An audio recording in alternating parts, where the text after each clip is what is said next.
akan menjelaskan tentang akuntansi masjid.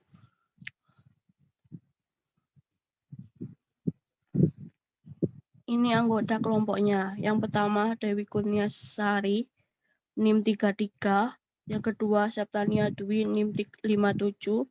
Yang ketiga Hesti Haryadi, NIM 69. Next. Akuntansi masjid. Pengertian. Masjid merupakan lembaga milik publik yang kepemilikan hartanya merupakan milik umat yang dititipkan kepada para pengelola atau takmir. Akuntansi masjid menggunakan akuntansi dana atau fund accounting untuk tujuan khusus yang dimana akuntansi dana mengutamakan pencatatan atas pendapatan yang diterima dan pengeluaran yang dilakukan oleh masjid.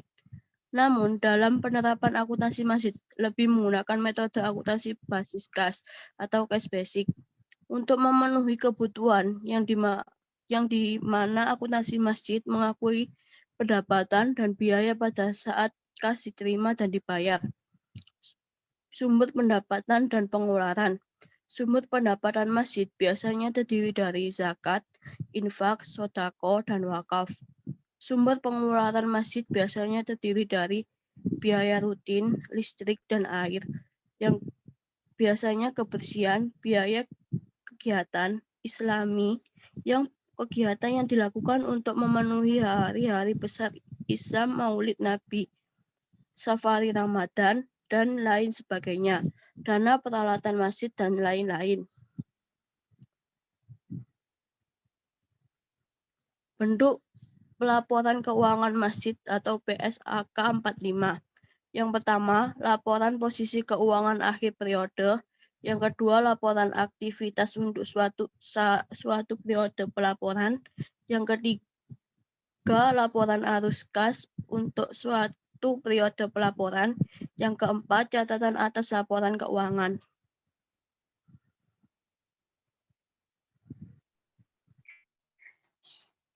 Selanjutnya adalah contoh perhitungan. Berikut ada transaksi yang terjadi di Masjid Ar-Rahman selama bulan Desember tahun 2019 sebagai berikut. Tanggal 1 Desember diterima dari PT Adikarya dana zakat sebesar 40 juta dan infak sebesar 15 juta. Jurnalnya yaitu yang pertama kas zakat pada penerimaan dana zakat sebesar 40 juta dan kas infak pada penerimaan dana infak sebesar 15 juta. Transaksi kedua pada tanggal 9 Desember menyalurkan dana zakat kepada fakir 12 orang 150.000 per orang. Jurnalnya yaitu penyaluran fakir miskin pada kas zakat sebesar 1.800.000. Transaksi ketiga yaitu pada tanggal 14 Desember dilakukan penyaluran dalam santunan pendidikan kepada abid sebesar 2 juta yang diambil dari infak. Jurnalnya yaitu penyaluran untuk pendidikan pada kas infak sebesar 2 juta. Yang terakhir yaitu tanggal 16 Desember disalurkan dana infak sebesar 5 juta untuk pembelian keramik bagi renovasi Masjid Ar-Rahman. Jurnalnya yaitu penyaluran untuk pembangunan pada kas infak sebesar 5 juta rupiah.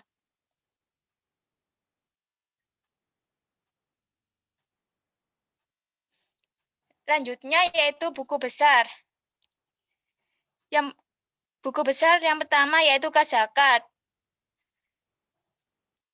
Keterangannya yang pertama yaitu tanggal 1 Desember penerimaan dari PT Adikarya masuk debit dan saldonya yaitu 40 juta rupiah. Dan transaksi kedua yaitu keterangannya dari penyaluran fakir miskin. Masuk sebelah kredit dan saldonya yaitu 38.200.000.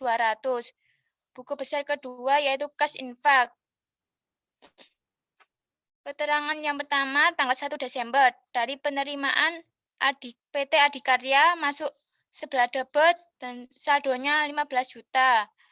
Yang kedua, 14 Desember, keterangannya dari penyaluran untuk pendidikan masuk sebelah kredit saldo 13 juta 13 juta. Dan yang ketiga yaitu tanggal 16 Desember. Keterangannya yaitu penyaluran untuk pembangunan masuk sebelah kredit dan saldonya 8 juta.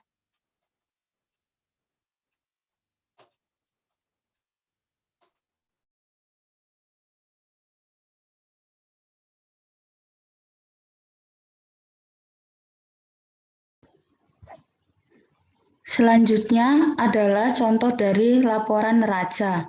Dalam laporan neraca terdapat aset, yakni aset lancar berupa kas persediaan, aset tetap berupa tanah, peralatan mesin, gedung dan bangunan, dan aset lancar dan aset tetap dijumlahkan. Lalu untuk kewajibannya itu jumlah kewajiban, terus aset neto dijumlahkan, kemudian jumlah kewajiban ditambahkan jumlah ekuitas.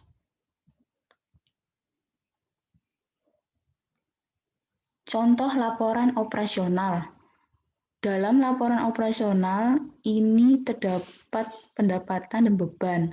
Pendapatan ini bisa berasal dari zakat, infak, wakaf, sedekah, dan hibah. Untuk beban bisa berasal dari beban gaji pegawai, beban barang, beban jasa, beban pemeliharaan, dan beban penyusutan. Untuk pendapatan tersebut dijumlahkan dan beban juga dijumlahkan.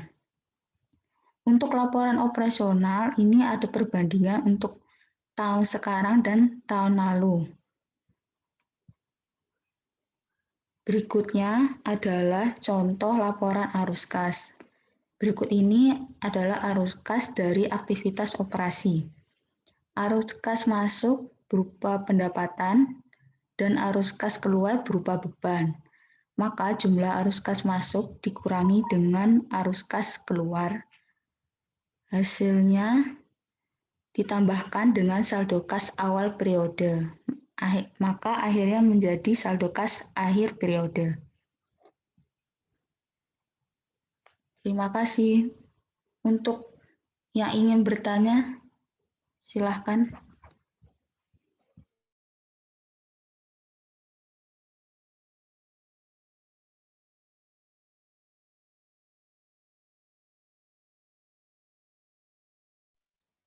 Saya mau bertanya.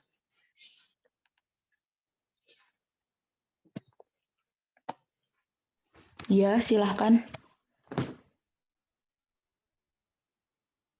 Tolong jelaskan faktor-faktor yang menjadi penghambat penerapan laporan keuangan untuk organisasi nirlaba berdasarkan PSAK 45 pada masjid-masjid.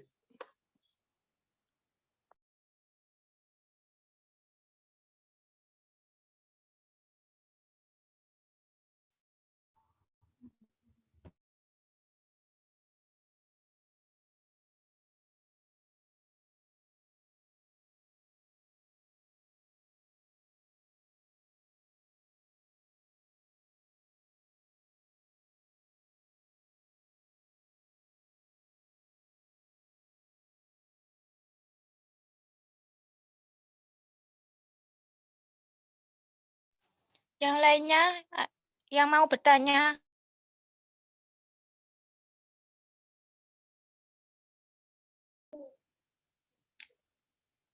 Saya izin bertanya.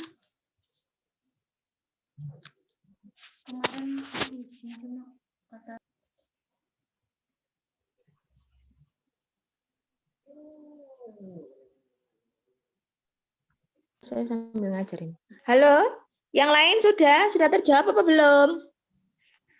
Masih belum, Bu. Ayo. Ya, saya izin bertanya. Bertanya. Korupsi, Oke. Ya, Mbak. ya. Korupsi dapat terjadi di mana saja, tidak terkecuali di masjid. Bagaimana langkah-langkah untuk mencegah korupsi di masjid? Terima kasih.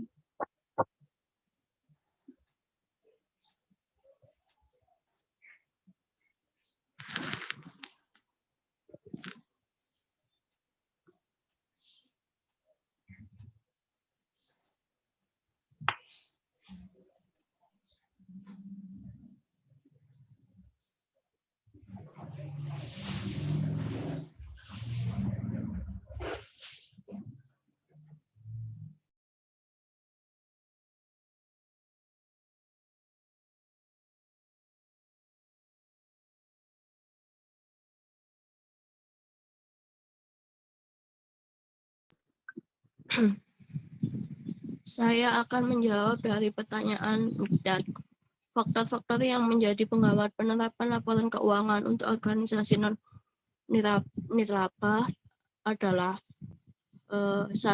Kurang efektifnya pengelolaan masjid dalam aspek keuangan yang mengakibatkan beberapa masjid menjadi stagnan dengan kondisi yang cukup memperhatikan.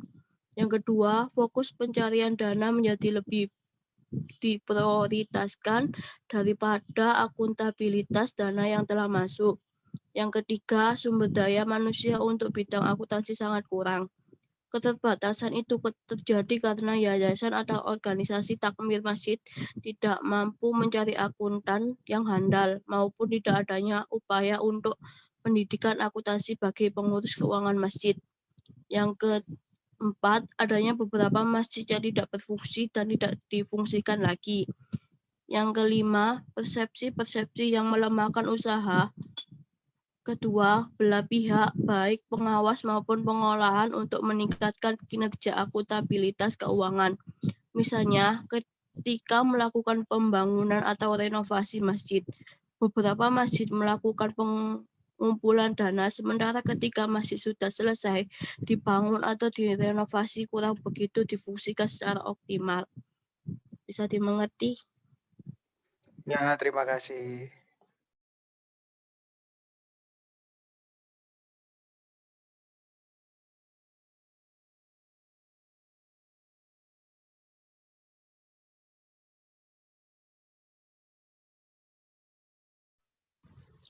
Assalamualaikum, saya mau bertanya.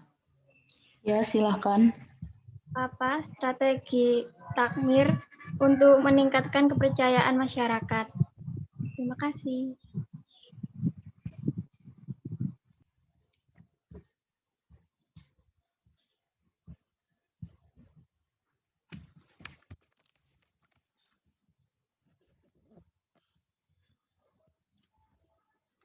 Saya akan menjawab pertanyaan dari Mbak Dini. Bagaimana mencegah terjadinya korupsi di masjid? Menurut kelompok kami, untuk mencegah terjadinya korupsi itu adalah pengelolaan manajemen keuangan dalam masjid tersebut dengan baik, yakni dengan melakukan pelaporan keuangan secara terbuka terhadap masyarakat. Laporan keuangan yang dilaporkan itu harusnya transparansi tanpa ditutup-tutupi, sehingga masyarakat dapat tahu dana tersebut dikelola untuk kegiatan apa dan bagaimana pengelolaannya. Jadi, untuk mencegah korupsi itu dengan manajemen pengelolaan keuangan yang baik. Selain itu juga bisa melakukan hukuman yang setimpal untuk pihak-pihak tertentu yang melakukan penyelewengan atau korupsi dengan hukuman yang setimpal, sehingga pihak-pihak lainnya tidak akan melakukan korupsi. Gimana Mbak Dini? Iya, Mbak Subda, terima kasih.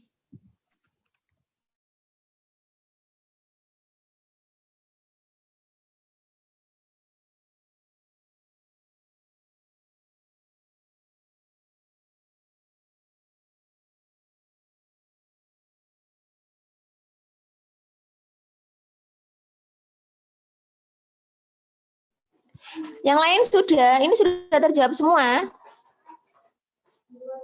Sudah ya? Halo? Kurang satu. Ya, ayo. Saya mau menjawab pertanyaan dari Mbak Merlin. Apa strategi takmir dalam meningkatkan kepercayaan atau trust pada masyarakat? Pada masa sekarang atau masa globalisasi, teknologi telah berkembang dengan pesat.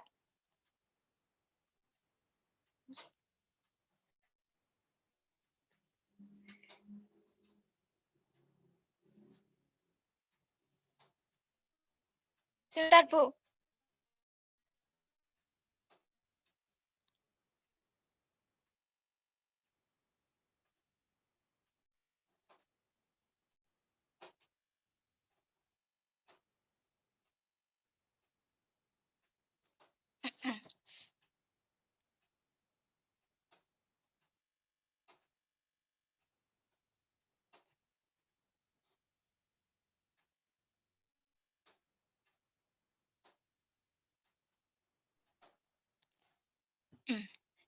Saya ulangi jawaban dari pertanyaan Mbak Melin. Pengelola masjid melakukan berbagai macam kegiatan yang bermanfaat bagi masyarakat. Dengan mengadakan kegiatan contohnya seperti sholat Jumat, taman pendidikan Quran untuk anak-anak, pengajian, dan selanjutnya yaitu bertanggung jawab dalam pengelolaan dalam menyusun laporan keuangan agar masyarakat tahu dana dikelola untuk apa saja sehingga masyarakat percaya dana dikelola dengan baik. Terima kasih.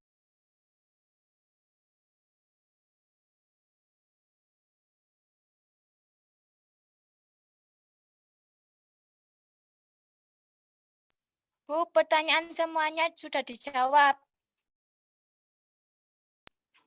Ya, ayo. 2 pertanyaan lagi. 2 pertanyaan lagi. Tadi ada contoh transaksinya enggak? Ada, Bu. 2 pertanyaan lagi bagi yang enggak pernah bertanya atau saya tunjuk. 2 pertanyaan terakhir, setelah itu saya terangkan. Ya. Ayo. Baik, Bu. Bu, saya mau bertanya. Tanah yang diwakafkan itu masuk pendapatan apa aset tetap? Terima kasih.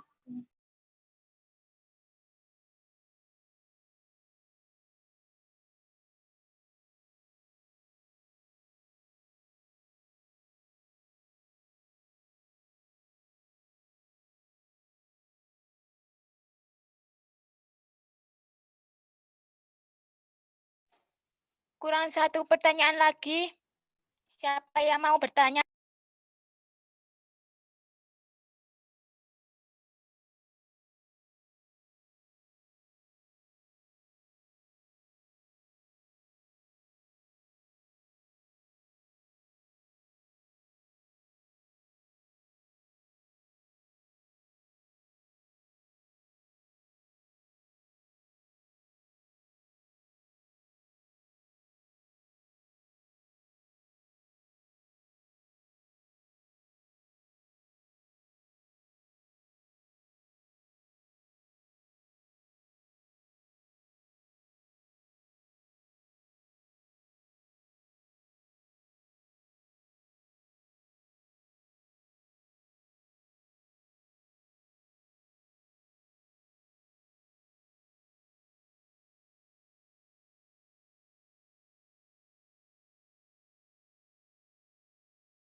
Sudah. Ya wes, dijawab dulu aja, Mbak. Nanti setelah itu nanti absen di e-learning-nya jam 10 ya. Baru bisa absen 1 jam, 1 jam. Ya, Bu. Ya, dijawab dulu aja, setelah itu saya tolong dibukakan PPT-nya, saya terangkan sedikit.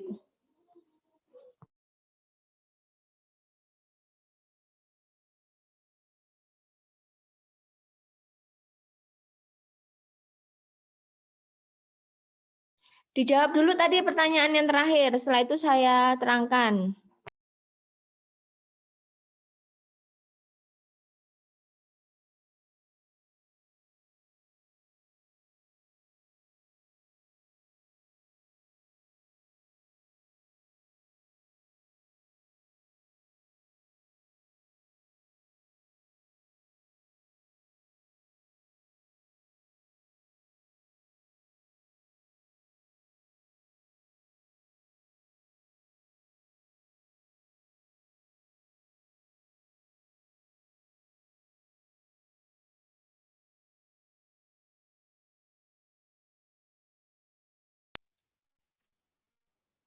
Saya mau menjawab pertanyaan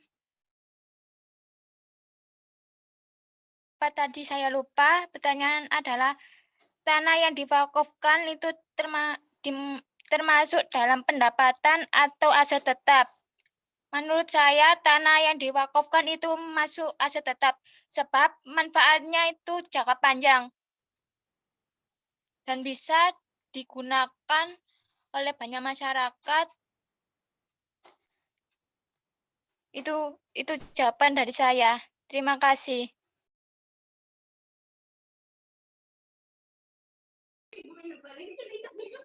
Iya, sama-sama.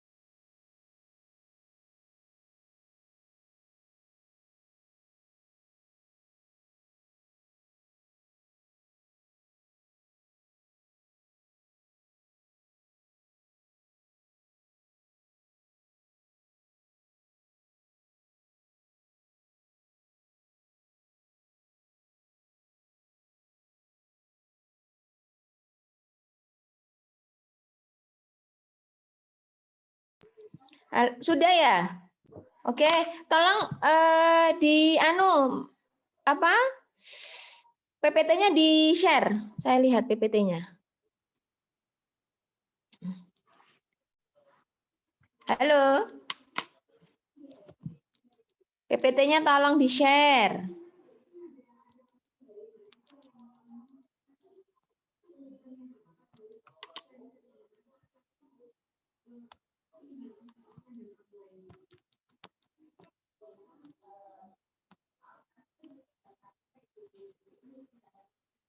Nah, ini bahas tentang akuntansi masjid.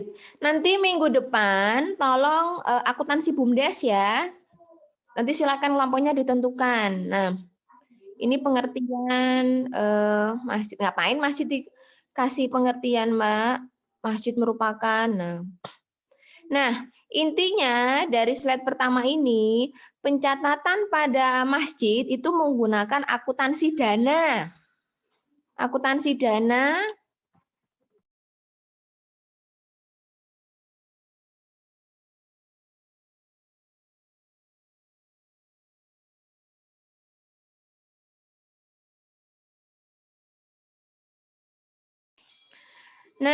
menggunakan fund accounting. Nah, apa ini fund accounting? Akuntansi dana itu di mana mengutamakan pencatatan atas pendapatan yang diterima dan pengeluaran yang dilakukan oleh masjid. Namun, dalam penerapannya, akuntansi masjid lebih banyak atau umumnya menggunakan cash basis. Nah, ya, apa itu cash basis? Cash basis itu di mana akuntansi masjid mengakui pendapatan dan biaya pada saat kas diterima atau dibayarkan. Diterima uang secara tunai atau dibayarkan biayanya itu namanya cash basis. Kalau accrual basis ya sandingannya itu ketika transaksi itu terjadi entah uang diterima atau biaya belum dibayarkan itu sudah harus diakui. Tapi kalau di masjid masih menggunakan cash basis. Nah, sumber pendapatan masjid itu ada zakat, ada infak, sedekah, dan wakaf.